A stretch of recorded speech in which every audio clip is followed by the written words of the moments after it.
What is going on, everybody? It's the Franz, and we're here for an unscripted review for Monday Night Raw for last night's episode, February 3rd, 2020. We are on our way to Super Showdown for those who want to watch it, and for everyone else, we're on the road to WrestleMania, or as everyone else knows, Nine Pointing Season. This week's episode of Raw from Salt Lake City, where I believe the Jazz play, but tonight's show was in question for a couple hours because of the snowstorms that is going on in Utah. Surprisingly, very surprisingly, this crowd looked packed. Like, they looked absolutely full. I don't know if these were people who were family members of WWE superstars or whatever, but this crowd was absolutely packed to the gills. Of course, this is coming off the heels of what happened last week on Monday Night Raw with Randy Orton vehemently destroying the Rated R superstar Edge and putting him out of commission one day after the Royal Rumble. So the question is, what would Randy Orton say? On top of that, we had a triple threat match announced for the right to face and lose to Brock Lesnar at Super Showdown between Bobby Lashley, makes sense, Seth Rollins, why, Ricochet, why. What has Ricochet done to be in title contention? What has Seth Rollins done to be in title contention? I honestly think they should have just had Rusev versus Bobby Lashley, with the winner going in a street fight or something, the winner going on to face Brock Lesnar at Super Showdown. Of course, as we know, going into WrestleMania, it's going to be Drew McIntyre versus Brock Lesnar for the WWE Championship, pretty much making any match for the WWE Championship between now and then moot and not necessary. We had a return last night. We had a debut, which made a match at Takeover UK Blackpool much more sense. We had I'd say a second debut on Monday Night Raw, because I don't think this superstar came on the Monday Night Raw during the NXT invasion, and not much else on this show. But we started the show off. Tom Phillips, Byron Saxton, Hall of Famer Jerry the King Lawler, Tommy Lies, the WWE Now report from earlier in the day, which Edge is back at home recovering and awaiting test results for several he had done over the past week. It was also said that Rated R Superstar will provide an update on his fans early next week. Pretty much Monday night next week on Raw. This, of course, is leading up to the match between Randy Orton and Edge at WrestleMania, which is a perfect match to have Edge come back and face Orton.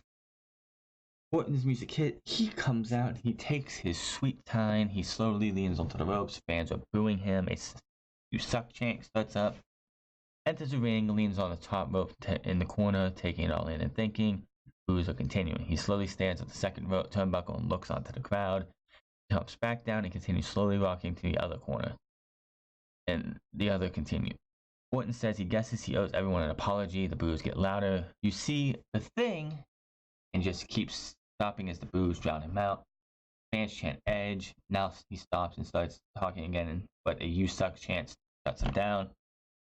He just sits there and he thinks for a minute, and he's like, I can't do this. Drops the mic. Walks out of the ring. Thinks about it for a second. Looks back. And just walks away. So at the end, commentator's like, "That it? Or are you serious? Is that all we're gonna get?" I love this. This was fantastic. Randy Orton, just the crowd. This felt like Tommaso Ciampa when he made his return, screwing Johnny Gargano out of the championship. He didn't talk for weeks. He tried to talk. The NXT crowd found him out. People hated Tommaso Ciampa's guts for months. This guy tried to talk, and the crowd would not let him talk. He would come out to boos. I think it would be awesome if the crowd could get loud enough and Randy Orton's music just stopped, and he walked to the ring to boos. That would be fantastic. So that was how Monday Night Raw started. Just another piece to the pie of this entire feud. And we'll see where it goes going into WrestleMania. So far, this right now in Drew McIntyre versus Brock Lesnar, the two most compelling things going into WrestleMania. As long as they don't screw it up, as long as Edge doesn't get overexposed and overused, they have us perfect. You have the fans hook, line, and sinker. This leads us to a video from Tom Phillips of what happened between Drew McIntyre and champion Brock Lesnar to Royal Rumble. Drew's big win. Tom plugs the WrestleMania 36 main event, which should be the main event, and says Drew could have a different opponent because a triple threat match determined Lesnar's challenger at WrestleMania for a Super Showdown. Seth Rollins, Ricochet, and Bobby Lashley. But the Viking Raiders, Kevin Owens and AOP, Kevin Owens will take on AOP and Buddy Murphy in an elimination match. Why? I don't know, because the hell with it. And then the first match we get is Lana versus Liv Morgan. Yay. Isn't that beautiful? We get to watch this match again. This was 2 minutes? Maybe? 2 minutes? Liv tries to fight. Lana slams her back down in the hair. Lana keeps control until Liv gets the one with the ease out of nowhere for the second week in a row. After the match, out comes Ruby Riott. Been out of action since having double shoulder surgery in May. Like right after they did the Superstar Shakeup, Liv Morgan was sent to SmackDown. The Riott Squad posted a video of them expanding their reach in WWE because Sarah Logan and Ruby Riott was stuck on Raw. Liv Morgan was going to SmackDown, which of course we only saw Liv Morgan once on SmackDown when she lost to Charlotte and said she was going away, and when she came back she was going to be real, only for us to get this garbage that we've had over the last 2 months. So he comes out. Liv Morgan has the look of a happy person. She just looks so elated to see her friend coming out here. Just the look on Ruby Riott's face, who's also got green hair, by the way. So apparently, if you're not going to be blonde, I'm going to be multicolored, because you have Sasha Banks, who has blue hair, and now Ruby Riott with green hair. She enters the ring. They hear a big Ruby chant. They go to hug, but Liv drops her with a STO or STF. STO, isn't it an STO? Yeah, like a leg sweep. She just beats the living hell out of her. Lana is smiling at what's happening. Ruby takes advantage of the distraction, drops Liv from behind again. Heads to the back, stops to turn back, and smiles at the ring. Lana picks Liv back up and drives her to the mat with a X Factor, which I don't want to see Lana ever doing. She can't wrestle. She sucks. She's lost this feud 2-0. I don't want to see Lana and Liv again. This was a waste of everybody's time. Just like Monday Night Raw is most of the time. If it's not Drew McIntyre, if it's not Randy Orton and Edge, Monday Night Raw has been a complete waste of everybody's time. After making, they show us how there was a big snowstorm in the area, and says there was concern that Raw might not happen. They show us the crowd shot and mentioned how WWE fans made it out to pack the show, which, to anybody who went in the show, first off, you're crazy for going in that weather. That looked absolutely terrible. I live in Ohio, and we have not had snow except for maybe once or twice this entire winter season. But the fact that you're gonna go out there to watch Monday Night Raw, I just want to say you guys are crazy. It could have happened to the point that we would have got another Raw snow, where like when Roman Reigns and Brock Lesnar were feuding in 2015, they went to New York. It was around this time of the year. It was right after the Rumble. It was like the week after the Rumble, I think. Exactly the week after the Rumble, I'm pretty sure. Roman was supposed to do something against Brock, and it got snowed out so badly that they had to do a Raw they did 3 hours. This is 3 hours still. 3-hour Raw from Stamford, Connecticut. They had an interview with Roman Reigns and I believe Brock Lesnar face to face, and how piss poor they did that. They had to cut the audio multiple times in that interview to have lines fed to Roman. It just looks so goddamn badly. Then we move on to, but thankfully we didn't have that this time, because I wouldn't have wanted to see Drew McIntyre and Brock Lesnar face to face in a promo-filled spiel for WrestleMania. Because that match is happening. No matter what happens at Super Showdown, Brock versus Drew McIntyre is happening. There's no other big money match, and anybody out of the three guys going into Super Showdown, I just don't see any of them, winning against Brock Lesnar, even coming close to beating Brock Lesnar. The obvious answer to a lot of people would be Bobby Lashley. But it's not going to be Bobby Lashley, even if I don't know who's winning. Bobby Lashley is going to go and face Brock Lesnar at a SummerSlam, not at Super Showdown. If that match is ever going to happen, it's going to be at SummerSlam. Speaking of the WrestleMania main event, Mojo Rawley versus Drew McIntyre. Out comes 24/7 champion Mojo Rawley, waiting in this offensive lineman Riddick Moss. Tom says Mojo's title is not on the line. Out comes Drew McIntyre. Yeah, well, Drew doesn't want this title anyway. You know, he definitely wants that WWE Championship. The 24/7 Championship is below his pay grade. He takes the mic, Drew does, and says he thanks Salt Lake for making it through the blizzard for being here tonight. And says he will be with Mojo in just a minute, but he warns that he will hit Claymore's head off in just 3 seconds after putting the mic down.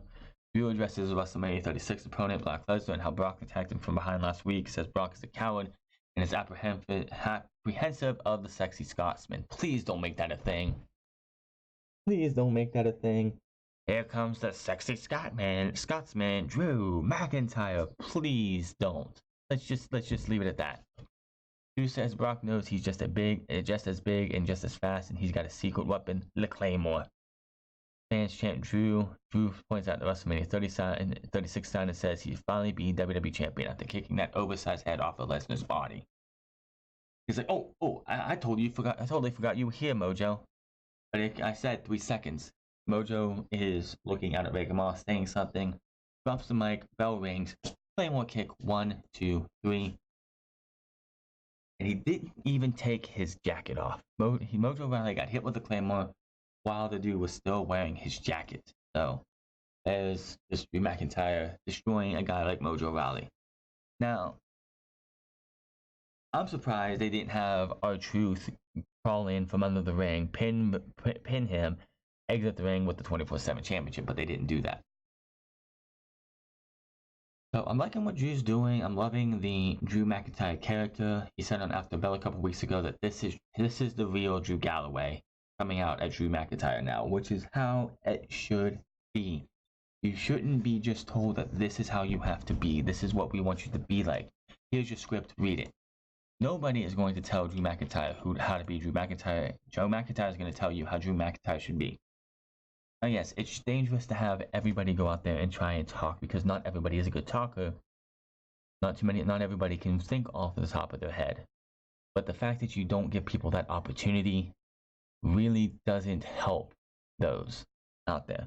There could be guys, men and women out there who in WWE who could be excellent talkers, but they don't get the chance because they're stuck just reading WWE's garbage. Drew McIntyre just shows that you don't need that, and hopefully more can change for others.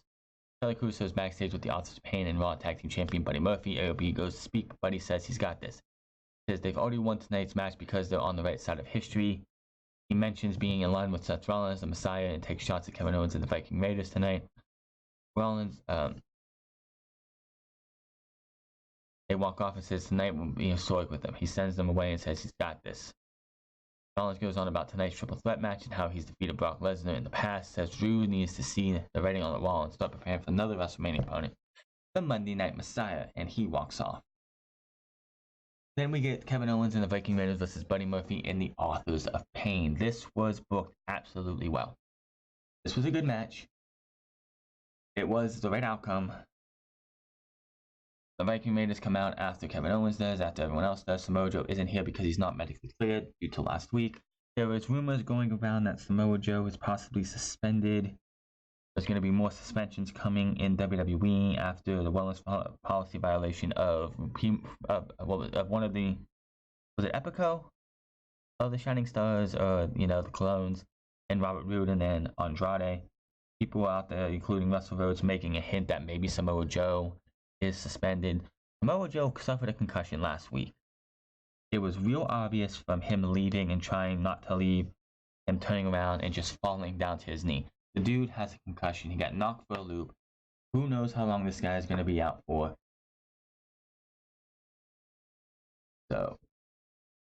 So he is out for a couple weeks.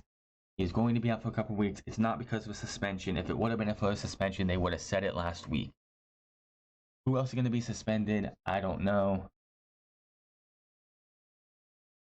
So that is what we are from here. People out there speculating that Samoa Joe is suspended. That is not even close to the truth.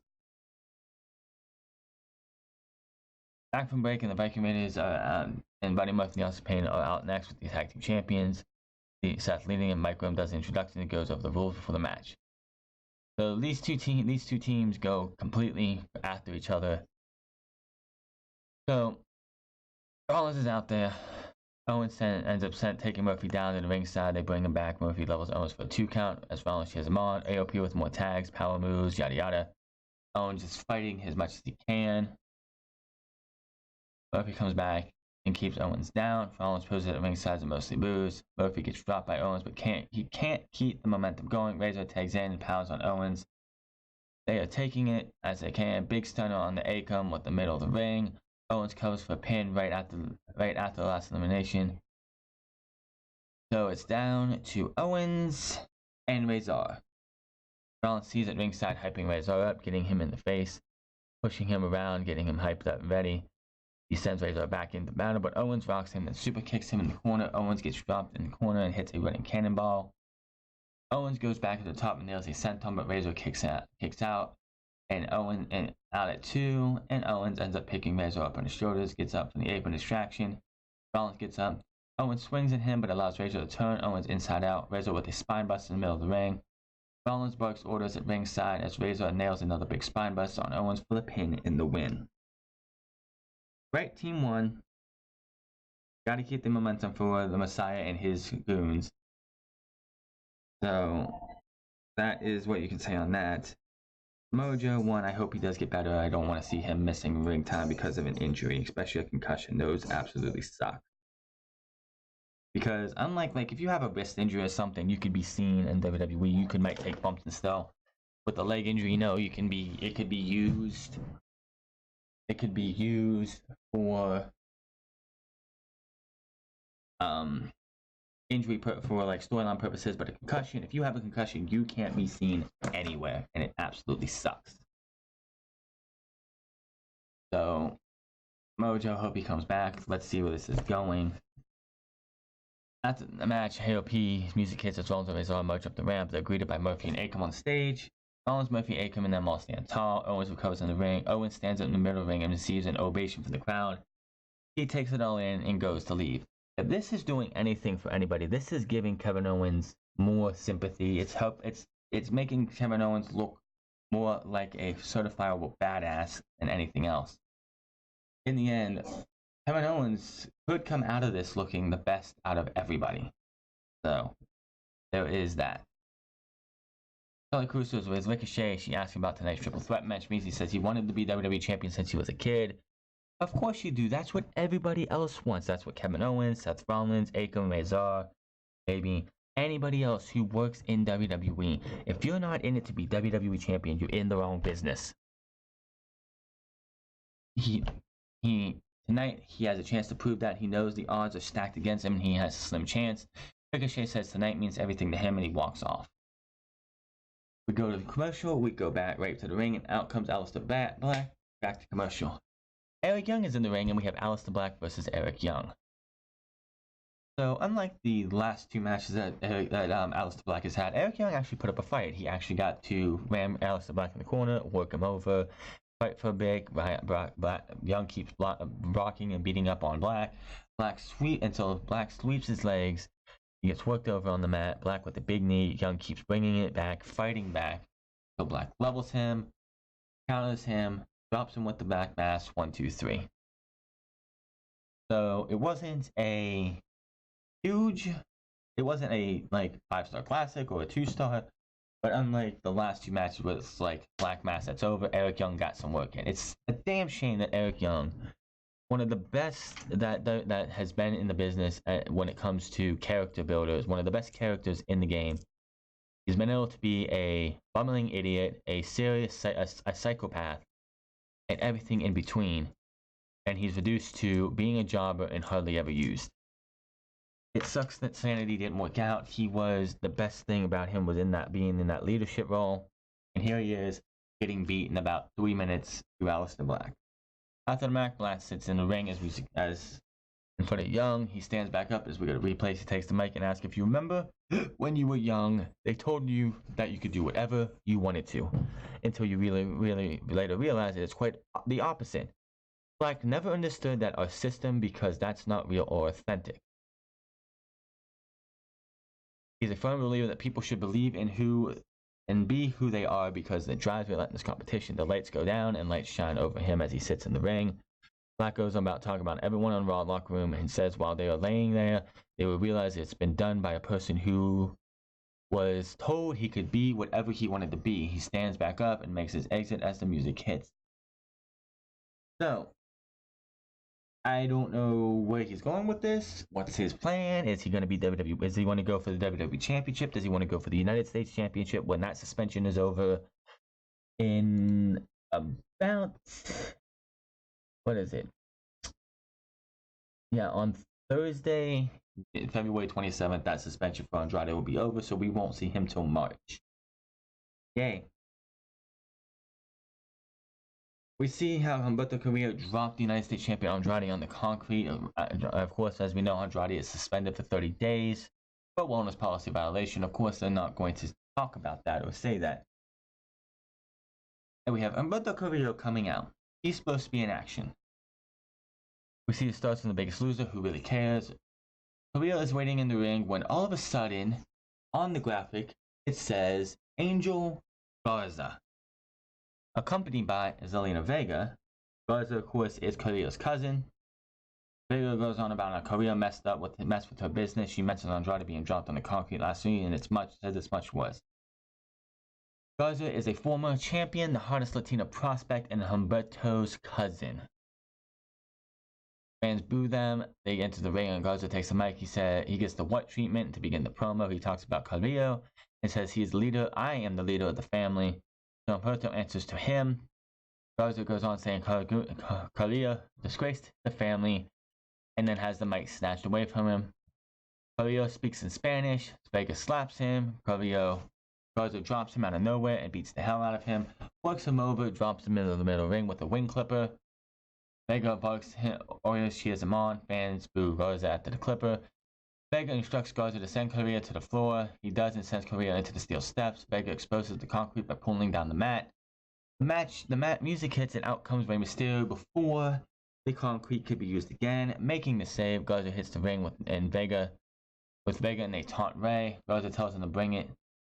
Rey checks on Humberto. Fans chant in the ring for 619. Rey enters the ring and faces off with Garza. We go to commercial break and we come back and we get Angel Garza versus Rey Mysterio.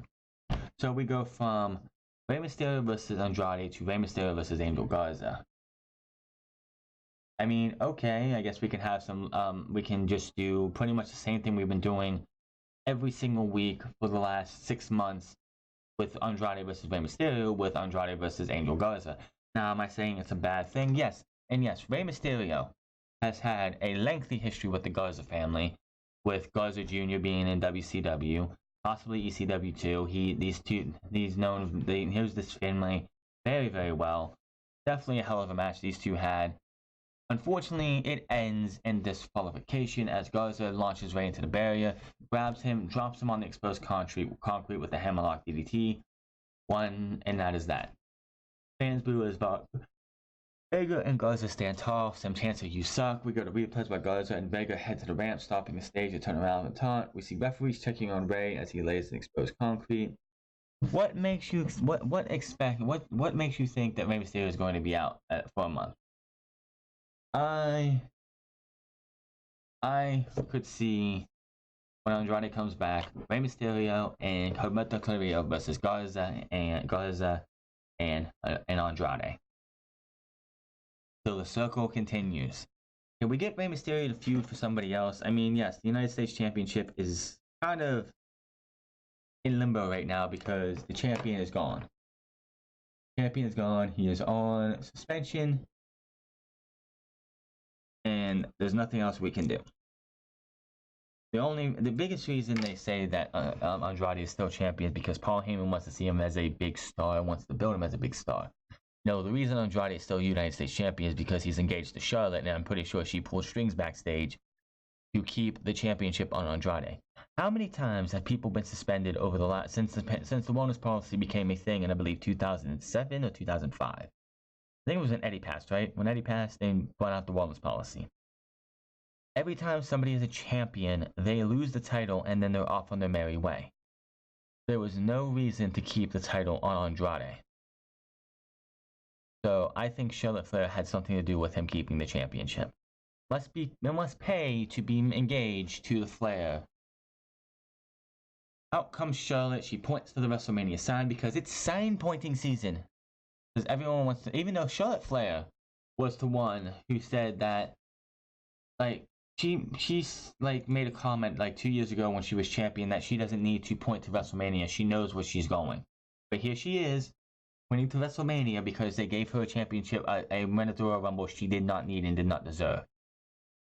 Raw Women's Champion Becky Lynch or SmackDown Women's Champion Bayley. She's held both titles multiple times and beaten both of the champions.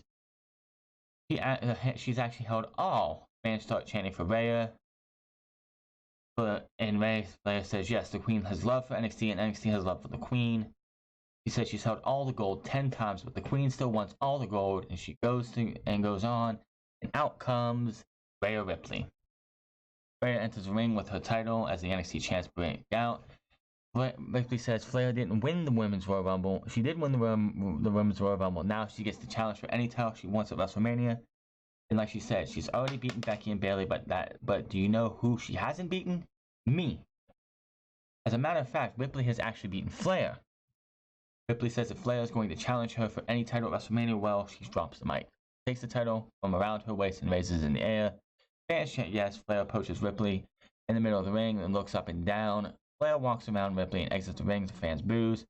Ripley laughs as Flair exits the ring without saying anything back. Flair music hits. She walks up the ramp. Tom says Flair still has time to think about it. Yeah, she has about 63 days, right? 62 days. 61 days now. Flair stops the ramp, turns back around, and delivers a woo to Ripley in the ring, and Ripley raises the title, and Flair exits. Ripley has something else to worry about right now. In 2 weeks from yesterday, she is going to be defending her title against Bianca Belair. Why? Oh, not yesterday. 2 weeks from Sunday. 2 weeks from last Sunday, she's going to be defending her title against Bianca Belair. You pretty much doing this now tells me that why should I care about Bianca Belair versus Rhea Ripley? Bianca's not winning. Obviously, she's not winning now.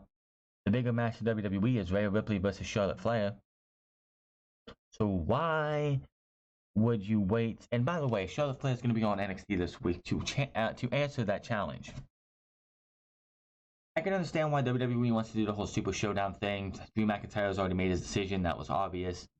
Brock Lesnar is going to be on Super Showdown because it's Super Showdown and they want to get that big payday. Man, Thursday should be really interesting for WWE.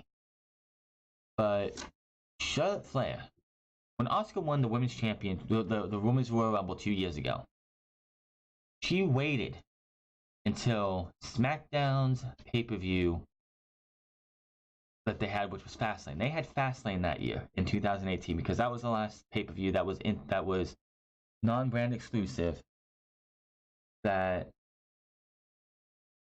SmackDown had. So she had to wait. She had to wait.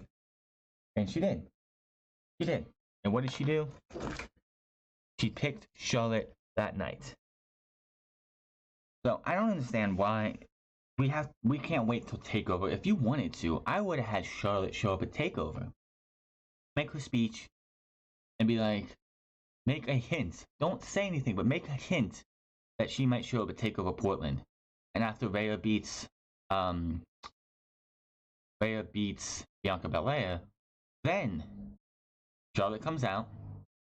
Charlotte either beats her down or makes it known that she is coming for the NXT Championship. Because yeah, she's beat Bayley. We've seen Bayley versus Charlotte at nauseum from 2015 to 2016 to 17. We saw, well, not 2016. Yeah, 2016 to 17 because Bayley, Sasha Banks, and Charlotte were all on Raw. We saw for a year and a half Becky Lynch versus Charlotte at nauseum. I don't want to see either one of those feuds. This is why Shayna Baszler should have won the Rumble. Charlotte does not need to be in the position for a WrestleMania match for the title. Since the 2000 and since WrestleMania 31, when they reintroduced the Women's Championship, which is now the Raw Women's Championship, the title around Becky's shoulder in this pictures, Charlotte Flair has been in a Women's Championship match every single year. It's over. She is overrated, and it's time to give other women opportunity. Bayley versus Sasha Banks needs to be the SmackDown Women's Championship match at WrestleMania. There is nobody else. Shayna Baszler versus Becky at WrestleMania should be what it is, but you still have to give me a reason why Shayna Baszler deserves one now. That's the biggest thing. What does Shayna Baszler do to deserve a shot at Becky Lynch? Winning the Royal Rumble was the easiest in. But since Miss Charlotte used her political pull to get that championship match, you have now booked yourself into a very, very poor, a very, very bad corner. How do you get Shayna Baszler to be Shayna Baszler on her own should be worthy enough for a title shot, but it's not how it should work. Someone shouldn't just come up to a challenger come up from NXT and be like, I want a title shot. She hasn't earned it. How does she earn it? That's my question. Now, if they go on the Raw and we get a Battle Royal or something, and Shayna Baszler makes her debut there and wins the Battle Royal, fine. If they do a gauntlet match, she's the final participant, and she wins the gauntlet match, fine. But just having her come up and be like, hey, I want a shot at you. I'm not done with you. You laid me out at Survivor Series. That's not a reason to give her a title shot. That is the biggest question. What do they do for Shayna Baszler? I don't know what to say about that. So now it looks like we're going to have Rhea Ripley versus Charlotte Flair. Of course, they're doing this because NXT is getting its ass handed to it week in and week out, every single week this year. NXT has not won a Wednesday Night War week since, I think, right before, I don't count the week of Christmas because NXT was taped and AEW didn't have a show. I believe it was the week before, 2 weeks before, where NXT won the last time NXT won. So I don't want to see them go and put Charlotte on NXT. I don't want Charlotte to come down and win. If they're going to do Charlotte Flair versus Rhea Ripley, Charlotte Flair needs to put Rhea over. I know that's going to be inconceivable. I'm pretty sure Charlotte's going to go in the WrestleMania to win. But Charlotte Flair does not need to win the NXT Championship. That does nothing for NXT. That kills NXT. A main roster star. Do you really think Charlotte Flair is going to go down to NXT full time? Are you kidding me? No. They have way too much investment in Charlotte Flair to put her to keep her in NXT for more than a week. So why the hell would you keep Charlotte Flair? Why the hell would you have Charlotte Flair face Rhea Ripley and not put Rhea Ripley over? Seriously, what does it do for the women's division of NXT to have a main roster star come down, win the title, and go back up to Monday Night Raw? It would be the dumbest thing they've ever done. Again, this is why Shayna Baszler wins the Women's Royal Rumble and Charlotte Flair is in the Women's Battle Royal. Here's the thing. Charlotte Flair could be in the Royal Rumble next year and win it. This year, she could win the Women's Battle Royal at WrestleMania. That's something she hasn't done yet, and I'm sure they would love to give her that accolade too. So why the hell not? It's not going to kill WWE, and it's not going to kill WrestleMania if Charlotte Flair was in the Battle Royal. Not everybody, not everybody has to be main eventing every year. Charlotte Flair does not have to be one of the main attractions for women's wrestling every single year. Becky Lynch, same thing, doesn't have to. Just like Roman Reigns doesn't have to be a main eventer for the men for the world title every single year. Give others a chance. Shayna versus Becky only makes sense if Shayna Baszler wins the Women's Royal Rumble. She didn't do that, so she's screwed because you gave Charlotte Flair that win, and she shouldn't have won. Sales travels backstage with Bobby Lashley about his game plan for the triple threat match. He's distracted about Lana losing earlier tonight. He's not distracted by that because that was his wife's match, not his. Lashley is confident about winning tonight's main event and says his confidence about beating Lesnar at Super Showdown and going on to WrestleMania 36 to beat the holy hell out of Drew McIntyre and remain WWE Champion. He poses and walks off. Asuka versus Natalya. Why is this match happening? Why? I don't get why this match is happening. So yeah, Asuka, Natalya helped beat the tag team champions a couple months ago. Didn't get a title opportunity. That went to Charlotte Flair and Becky Lynch, but not Natalya. And here she is now facing Asuka for the hell of it.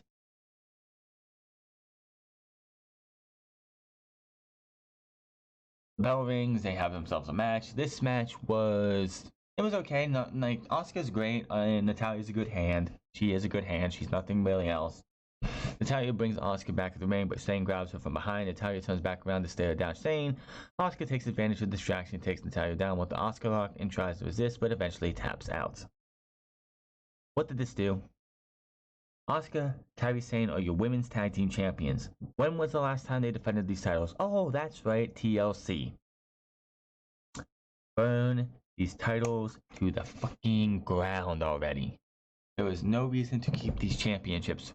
We are coming up on a year of existence for these titles, and they have been irrelevant. I know it's given Asuka and Kairi Sane something to do, but it's not enough.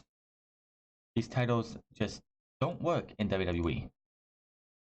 Now, if you had every woman in NXT on the main roster as well, if you had about 30 women, like the reason there were 14 women and a couple, and like Kelly and Santina Marella, unfortunately, and Beth Phoenix, which puts the total to 17 non-Raw and SmackDown women, is because Raw and SmackDown doesn't have enough.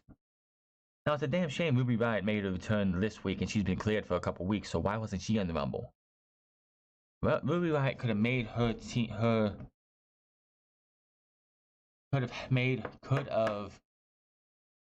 made her return after Royal Rumble, spent a couple minutes in the Royal Rumble, got an elimination or two, and went from there. But no, they decided to do this whole thing with her earlier in the night. So Becky Lynch comes out. She's actually wearing real sunglasses. When you see a deal with it gif where like these sunglasses come down on somebody, she's wearing those type of sunglasses. He brings up Asuka wanting to fight her again. Lynch says beating Asuka at the Royal Rumble Daniel gave her superpowers, and if you think she wants to drink that cup again, you're damn right. Becky says why would she want to put her title on line so close to WrestleMania? Because beating Asuka's ass again will be better than the first. Shane tries to attack from behind, but Lynch takes her out. Lynch turns around and flexes, telling Asuka that she does have superpowers. She makes her exit. Thug life glasses on. Yes, thug life glasses. Stops to taunt Shane on the bottom of the ramp, and then makes her exit, and Asuka talks trash. So yeah, Asuka versus. I thought we would get Asuka. I think it would be Kairi Sane and Becky Lynch, but I guess we're getting Asuka, Becky Lynch 3 at possibly Elimination Chamber. I don't know. All I know is Becky Lynch has. This just shows you how depleted this roster is. Charlotte wins the Royal Rumble. She's going after Rhea Ripley, and Asuka and Kairi Sane is all there is. The 4 women on the main roster right now for Raw is Charlotte, Becky, Asuka, and Kairi Sane. One's the women's champion, 2 of them are the tag team champions, and the other is Charlotte Flair. Yes, Ruby Riott made her return. Yes, you have Liv Morgan. Yes, Lana's trying, but Lana's not a wrestler. I just can't tell you what else about this. That just shows you how piss poor this company is. Hopefully, Ruby Riott can do something after this whole thing with Liv Morgan. I think she is fantastic. I think they need to give her something to do. It's a damn shame that she missed almost an entire year to do double shoulder surgery.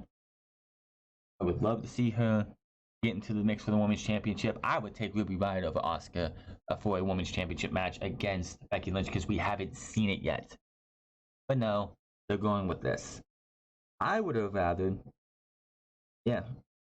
But I guess we're getting Asuka. I would love to see Ruby Riott make a return because we have between now and Elimination Chamber, which is in March this year.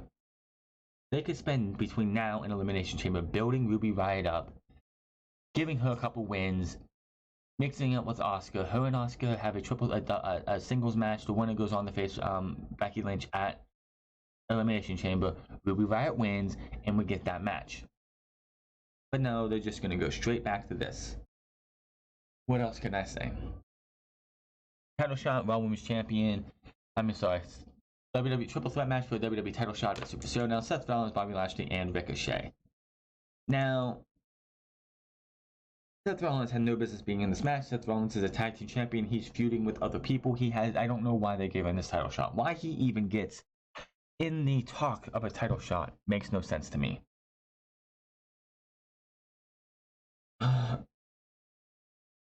He takes the mic. Seth Rollins is out first, takes the mic and calls on the fans to give it up for his partners Buddy Murphy and the Authors of Pain for the win earlier in the night. Fans boo him instead, and Rollins thanks them, says now it's his time to dethrone champion Brock Lesnar again. Says he said the same thing last year but a different response. How quickly things change around here. Recalls beating Lesnar at the Universal title last year. Goes on about Lesnar and Drew McIntyre, the music hits, and out comes Ricochet. The winner of this match will of course challenge him for Super Showdown. Yeah, Seth Rollins. A difference a year makes because last year you won a condescending prick who thinks that fans all they do is complain. When Roman Reigns was in Seth Rollins' position for 4 years, he never went out and said, oh, fans are just complaining. He went out there and was like, yeah. And he went out there and held it and told it like it was. Didn't go out there and make excuses. It's like, Roman is about to become one of the most hated guys on SmackDown from WrestleMania time. But the fact that I don't think Roman's gonna get as big of a heat as he would pre Seth Rollins heel turn. Seth Rollins is hated because of how piss poor they booked him last year. His own problems with just bitching and complaining about the fans, crying and screaming online.